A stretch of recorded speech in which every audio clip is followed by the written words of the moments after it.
श्री राकेश सिन्हा जी। सभापति महोदय, मैं इस सदस्यों का धन्यवाद करता हूं कि एक गंभीर राष्ट्रीय मुद्दे पर गंभीरतापूर्वक बहस हुई। ये और बात है कि माननीय संजय सिंह जी को शांति काल में अशांति पैदा करने की महारत हासिल है और आम आदमी पार्टी ने जितना रोहिंग्या के प्रति आंसू बहाया था, यदि इसका 1000वां हिस्सा कश्मीरी पंडितों के प्रति बहाया होता तो मैं उनको धन्यवाद करता। जो रोहिंग्या को दिल्ली में बसाने के लिए please you continue, please Sanjay Singh ji, please you continue, please Rakesh ji, please Rakesh, please Sanjay Singh ji नहीं, प्लीज नहीं संजय सिंह जी, प्लीज संजय सिंह जी।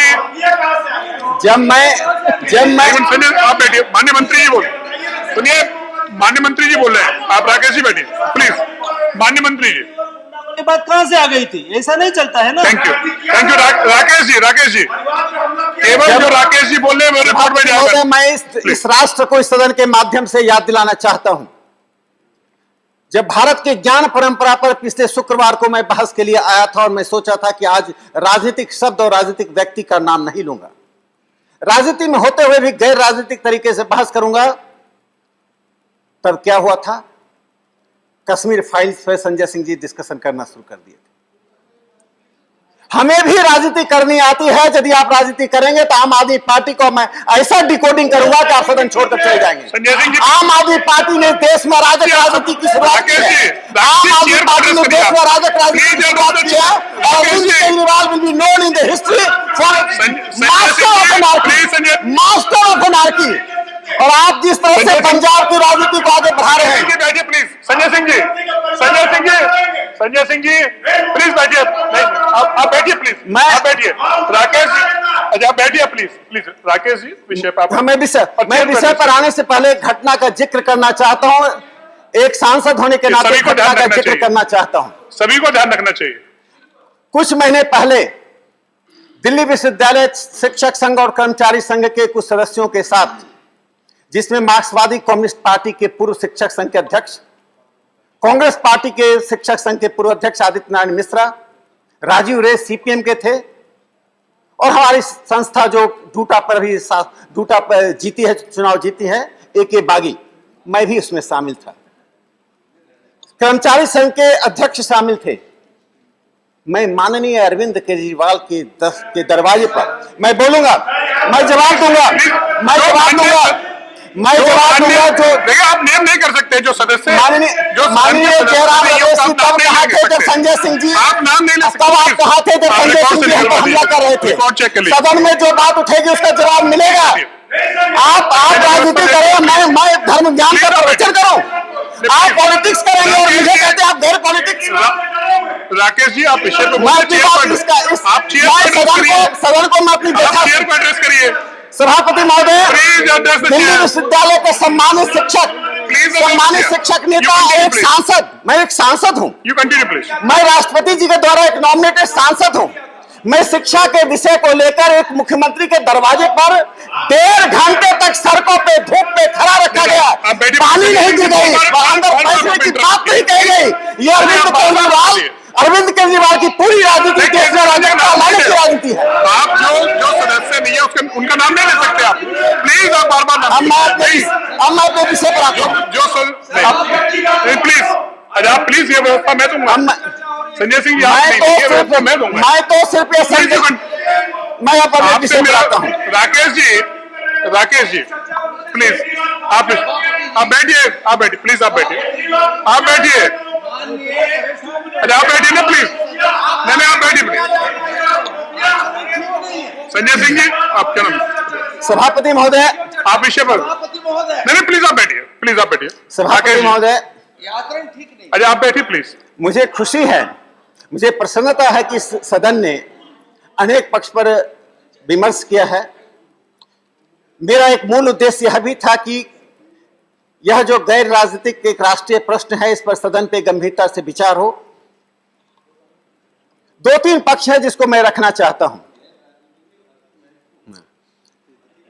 माननीय भूपेंद्र जी ने ठीक कहा कि अति महत्वपूर्ण विषय पर विचार हो, और माननीय मंत्री जी ने जिस प्रकार से तथ्यात्मक और प्रधानमंत्री नरेंद्र मोदी जी के नेतृत्व में 2014 के बाद से सामाजिक क्षेत्र में, लोक कल्याण के क्षेत्र में व्यापक और आधारभूत तरीके से परिवर्तन लाया है, जिसके कारण देश के जिन वृद्धों की चिंता माननीय जयराम रमेश जी कर रहे थे, मैं बता देता हूं कि भारत में 70 की आयु के वृद्ध जो आर्थिक रूप से सक्रिय हैं, दुनिया में सबसे बड़ी संख्या भारत में 82% लोग हैं जिनकी आयु 70 साल की है और आर्थिक रूप से सक्रिय है। एज एक्सपेक्टेंसी के बढ़ने के कारण, बीमारियों पर नियंत्रण होने के कारण, इन्फेंट मोर्टेलिटी को रोकने के कारण जो समाज में एक सकारात्मक स्थिति बनी है, और भारतीय समाज में वृद्धों की चिंता करने के लिए परंपरागत परिवार का पद्धति सक्षम है।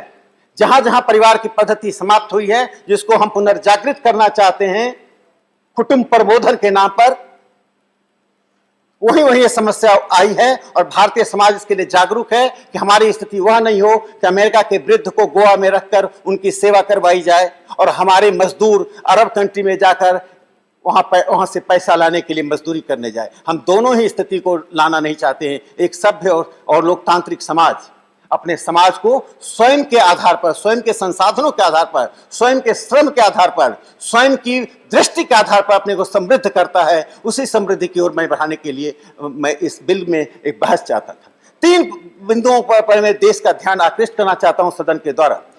पहली बात, डेमोग्राफिक डिस्कोर्स में काफी परिवर्तन आया है।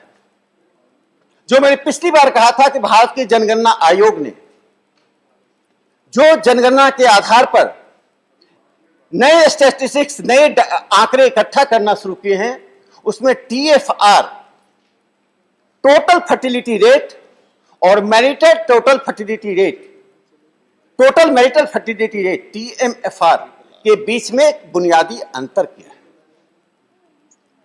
मैं इन्हें पिछली बार अपने बहस में कही थी, लेकिन मैं इस बात को दोहराना चाहता हूं चूंकि बहुत ही महत्वपूर्ण विषय है। हमारे स्वास्थ्य मंत्री जी बैठे हुए हैं।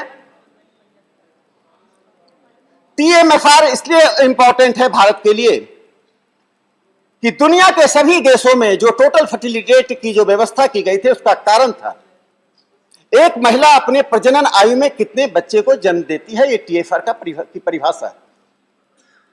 सभापति महोदय, आपको आश्चर्य होगा, जिन लोगों ने अध्ययन किया है उन्हें आश्चर्य नहीं होगा, लेकिन हम सबको, मैं बहुतों को इस बात का आश्चर्य होगा।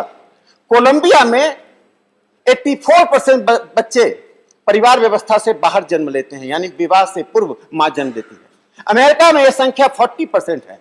OECD के 11 देशों में, चिली में, डेनमार्क में, एस्टोनिया में, फ्रांस में, नॉर्वे, नीदरलैंड में, स्लोवेनिया में, स्वीडन में यह संख्या 41% है।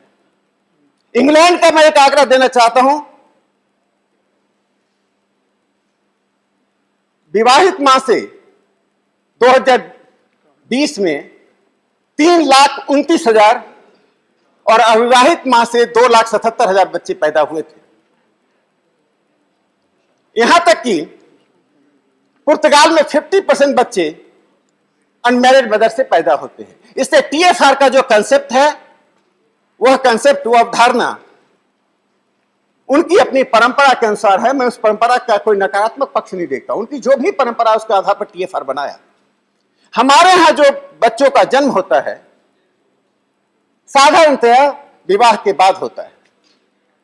इसलिए जनगणना आयोग ने टोटल मैरिटल फर्टिलिटी रेट, एक विवाहित महिला अपने प्रजनन आयु में कितने बच्चे को जन्म देती है, वह महत्वपूर्ण है। इसलिए जनसंख्या 2.1 पर आने के बाद भी जो जनसंख्या का मैग्नीट्यूड बढ़ रहा है, जनसंख्या का मैग्नीट्यूड बढ़ रहा है, उस बढ़ते हुए मैग्नीट्यूड का यही कारण है कि हमने TMFR की ओर ध्यान नहीं दिया है। आज हमें TMFR की ओर ध्यान देना पड़ेगा। टीएफआर के कंसेप्ट से टीएमएफआर का कंसेप्ट कैसे है, कैसे जनसंख्या पर आता है। दूसरा जो महत्वपूर्ण पक्ष है, मैं सिर्फ एक जवाब देना चाहता हूं। केरल के साथियों ने कहा, मैंने अपने बिल में कहीं भी हिंदू मुस्लिम शब्द का प्रयोग नहीं किया, किसी धर्म का नाम नहीं लिया, ना ही मैंने अपने भाषण में उस धर्म का नाम लिया था।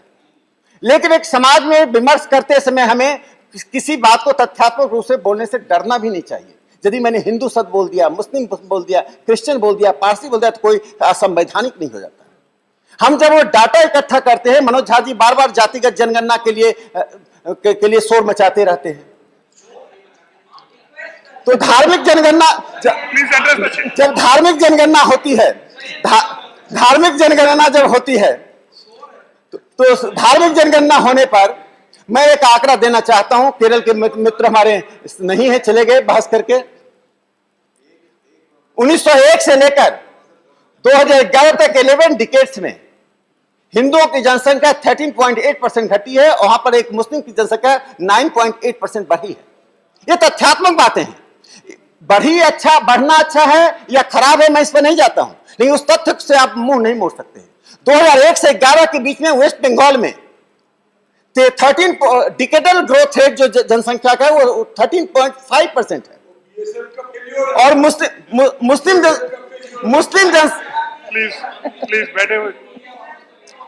मुस्लिम जनसंख्या का डिकेडल ग्रोथ रेट बंगाल में 21% है, हिंदुओं का डिकेडल ग्रोथ 10% है, डिफरेंस 11% का है। मैं ट्रेंड की बात, आप ट्रेंड में, मनोज जी प्लीज, केरल में प्लीज, नहीं प्लीज, आप उस तथ्य को सुनिए, प्लीज तथ्य को सुनिए। केरल में जो डिकेडल ग्रोथ रेट है, मुस्लिम का 29% है, हिंदुओं का 10%, द गैप इज 19%। तो मैं सिर्फ तथ्य की बात कर रहा हूं, आपके लिए स्वागत योग्य है या नहीं है, मैं इस पर नहीं जाता हूं, ना मैं स्वागत करता हूं ना विरोध करता हूं। तथ्य को आपके सामने रखता हूं। आंख बंद करने से तथ्य बदलता नहीं है।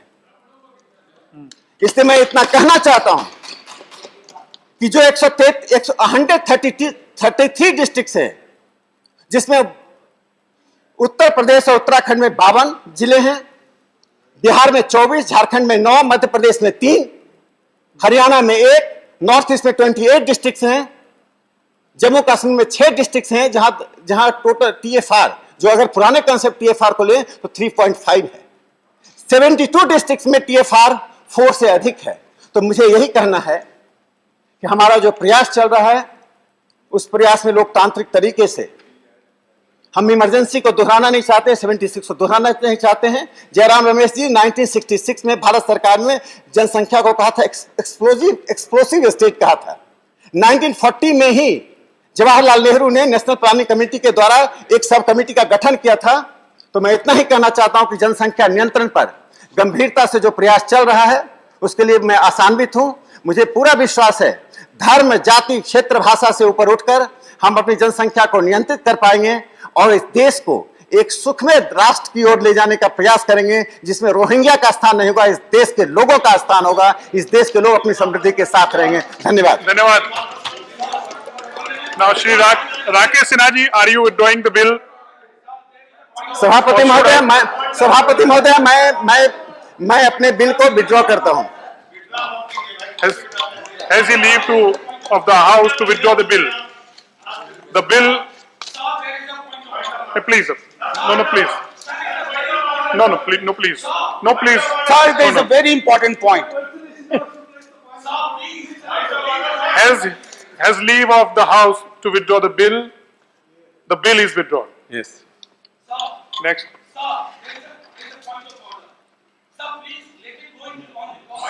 Shri Surjit Kumar to move